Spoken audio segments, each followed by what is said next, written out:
Monsieur le Président, Monsieur le Premier ministre, Messieurs les ministres, Mesdames et Messieurs les ministres, mes chers collègues, l'Europe est à un tournant critique de son histoire.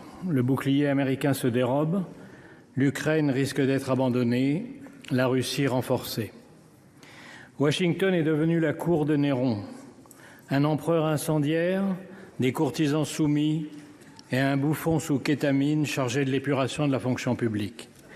C'est un drame pour le monde libre, mais c'est d'abord un drame pour les États-Unis. Le message de Trump est que rien ne sert d'être son allié puisqu'il ne vous défendra pas, qu'il vous imposera plus de droits de douane qu'à ses ennemis et vous menacera de s'emparer de vos territoires tout en soutenant les dictatures qui vous envahissent. Le roi du deal est en train de montrer ce qu'est l'art du deal à plat ventre.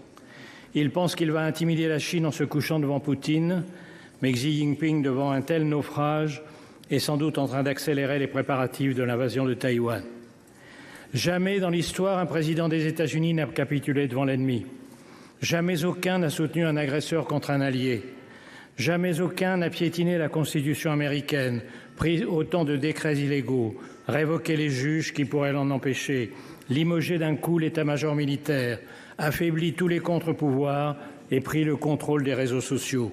Ce n'est pas une dérive illibérale, c'est un début de confiscation de la démocratie. Rappelons-nous qu'il n'a fallu qu'un mois, 3 semaines et 2 jours pour mettre à bas la République de Weimar et sa Constitution. J'ai confiance dans la solidité de la démocratie américaine et le pays proteste déjà. Mais en un mois, Trump a fait plus de mal à l'Amérique qu'en 4 ans de sa dernière présidence. Nous étions en guerre contre un dictateur, nous nous battons désormais contre un dictateur soutenu par un traître. Il y a 8 jours, au moment même où Trump passait la main dans le dos de Macron à la Maison-Blanche, les États-Unis votaient à l'ONU avec la Russie et la Corée du Nord contre les Européens réclamant le départ des troupes russes. 2 jours plus tard, dans le bureau ovale, le planqué du service militaire donnait des leçons de morale et de stratégie au héros de guerre Zelensky avant de le congédier comme un palefrenier en lui ordonnant de se soumettre ou de se démettre.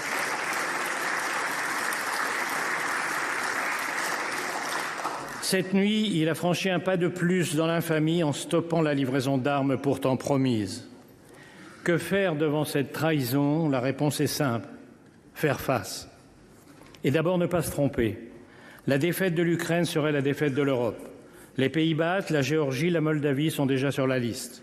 Le but de Poutine est le retour à Yalta où fut cédé la moitié du continent à Staline. Les pays du Sud attendent l'issue du conflit pour décider s'ils doivent continuer à respecter l'Europe ou s'ils sont désormais libres de la piétiner. Ce que veut Poutine, c'est la fin de l'ordre mis en place par les États-Unis et leurs alliés il y a 80 ans, avec comme premier principe l'interdiction d'acquérir des territoires par la force. Cette idée est à la source même de l'ONU, où aujourd'hui les Américains votent en faveur de l'agresseur et contre l'agressé, parce que la vision trumpienne coïncide avec celle de Poutine. Un retour aux sphères d'influence, les grandes puissances dictant le sort des petits pays. À moi, le Groenland, le Panama et le Canada. À toi, l'Ukraine, les pays baltes et l'Europe de l'Est. À lui, Taïwan et la mer de Chine. On appelle cela, dans les soirées des oligarques du golfe de Mar-a-Lago, le réalisme diplomatique. Nous sommes donc seuls. Mais le discours selon lequel on ne peut résister à Poutine est faux. Contrairement à la propagande du Kremlin, la Russie va mal. En 3 ans, la soi-disant 2e armée du monde n'a réussi à grappiller que des miettes d'un pays 3 fois moins peuplé. Les taux d'intérêt à 25%, l'effondrement des réserves de devises et d'or, l'écroulement démographique montrent qu'elle est au bord du gouffre. Le coup de pouce américain à Poutine est la plus grande erreur stratégique jamais commise lors d'une guerre. Le choc est violent, mais il a une vertu. Les Européens sortent du déni. Ils ont compris en un jour à Munich que la survie de l'Ukraine et l'avenir de l'Europe sont entre leurs mains et qu'ils ont 3 impératifs. Accélérer l'aide militaire à l'Ukraine pour compenser le lâchage américain, pour qu'elle tienne, et bien sûr pour imposer sa présence et celle de l'Europe dans toute négociation. Cela coûtera cher. Il faudra en terminer avec le tabou de l'utilisation des avoirs russes gelés. Il faudra contourner les complices de Moscou à l'intérieur même de l'Europe par une coalition des seuls pays volontaires, avec bien sûr le Royaume-Uni. En second lieu, exiger que tout accord soit accompagné du retour des enfants kidnappés, des prisonniers et de garanties de sécurité absolue. Après Budapest, la Géorgie et Minsk, nous savons ce que valent les accords avec Poutine.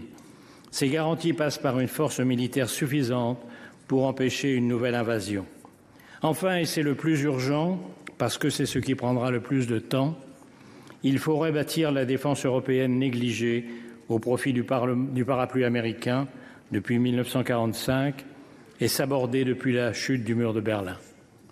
C'est une tâche herculéenne, mais c'est sur sa réussite ou son échec que seront jugés dans les livres d'histoire les dirigeants de l'Europe démocratique d'aujourd'hui. Friedrich Merz vient de déclarer que l'Europe a besoin de sa propre alliance militaire. C'est reconnaître que la France avait raison depuis des décennies en plaidant pour une autonomie stratégique. Il reste à la construire.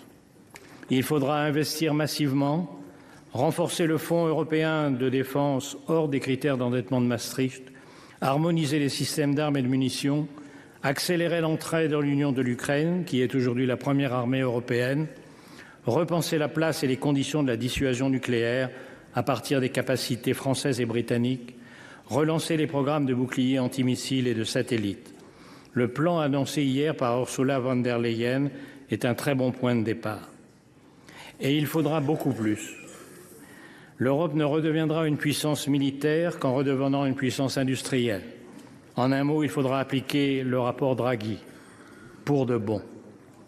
Mais le vrai réarmement de l'Europe, c'est son réarmement moral.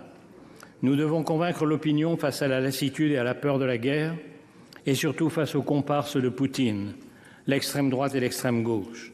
Ils ont encore plaidé hier à l'Assemblée nationale, Monsieur le Premier ministre, devant vous, contre l'unité européenne, contre la défense européenne. Ils disent vouloir la paix.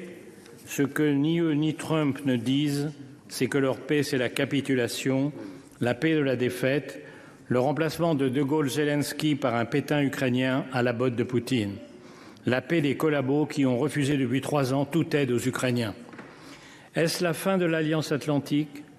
Le risque est grand, mais depuis quelques jours, l'humiliation publique de Zelensky et toutes les décisions folles prises depuis 1 mois ont fini par faire réagir les Américains.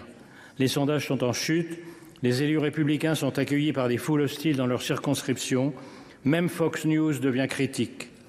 Les Trumpistes ne sont plus en majesté, ils contrôlent l'exécutif, le Parlement, la Cour suprême et les réseaux sociaux, mais dans l'histoire américaine, les partisans de la liberté l'ont toujours emporté.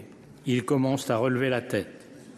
Le sort de l'Ukraine se joue dans les tranchées, mais il dépend aussi de ceux qui, aux États-Unis, veulent défendre la démocratie et ici de notre capacité à unir les Européens, à trouver les moyens de leur défense commune et à refaire de l'Europe la puissance qu'elle fut un jour dans l'histoire et qu'elle hésite à redevenir. Nos parents ont vaincu le fascisme et le communisme au prix de tous les sacrifices. La tâche de notre génération est de vaincre les totalitarismes du XXIe siècle. Vive l'Ukraine libre, vive l'Europe démocratique.